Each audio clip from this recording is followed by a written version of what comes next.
मुई शुणुली लोकलोचन एवं जनसाधारण प्रशासन विभाग समस्त जगार कथा होची जे वर्तमान बाली माफिया एवं किछि कथाकथित राजनैतिक नेता मानकर द्वारा बाली हरिलुट होची।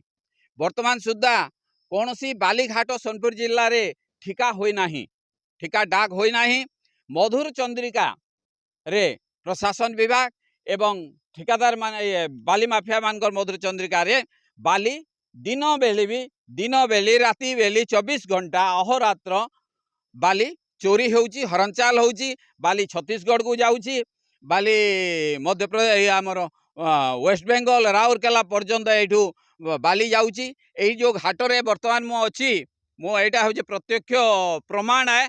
देखंतु बद्रीनाथ रु आमर गबजीरी ब्रिज जस्ट 50 मीटर ऊपर को आमर एटा होची बालीघाट। एई बालीघाट रे देखंतु वर्तमान दुईटा जेसीबी लागिचे आरु बाली लोड होउचे। आउ ये हवा ट्रक भी लागिचे। वर्तमान 4टा ट्रक गलान आउ जोड़े ट्रक एटा बाली लोड होउची। माने दिन बेली एई दिन 9 बजे रे जदि बाली चोरी होउची प्रशासन विभाग पुलिस विभाग कोडी सोईची। आश्चर्य कथा ए पुलिस रो हाथ नहीं तो ए बड़ प्रशासन रो हाथ नहीं तो ए किसी बड़ नेतांकर हाथ नहीं तो शुणा को मिलूची। लोक माने कहउचंती बाली माफिया ठारू नेता माने प्रचुर परिमाण रे चांदा वसूली करिछन आउ तांकू कथाकथित भाव रे अचिंता बाली चोरी करबा पाई प्रसर दउछंती। एटा मु शुणा को पाइछि जेटा कि आज मुई निजे घाट के आसिक देखली जे प्रकृति रे बाली चोरी होउचे। ए घाट रे एटा जस्ट बद्रीनाथ घाट कहसन। इतार उपरे आमर ये एटा अच्छे अच्छे आमर वाटर सप्लाई प्रोजेक्ट अच्छे जेनटा कि प्रोजेक्ट अच्छे।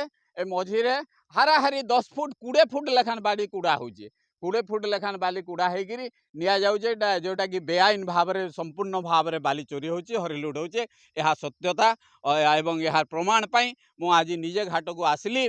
आसंता काली मु जाउछे आज तो भुवनेश्वर जिमी काली मुख्यमंत्री को भेटिकी ए बाबद रे ए बाली चोरी बाबद रे आलोचना करी। कहीं एत द्वारा ए बाली माफिया एवं प्रशासन विभाग द्वारा मो सरकार मु भी बीजेपी लोक मो सरकार आम सरकार एवं नरेंद्र मोदी सरकार मोहन माझी सरकार रे एमिति बेईमानी हो पारिबो नाही।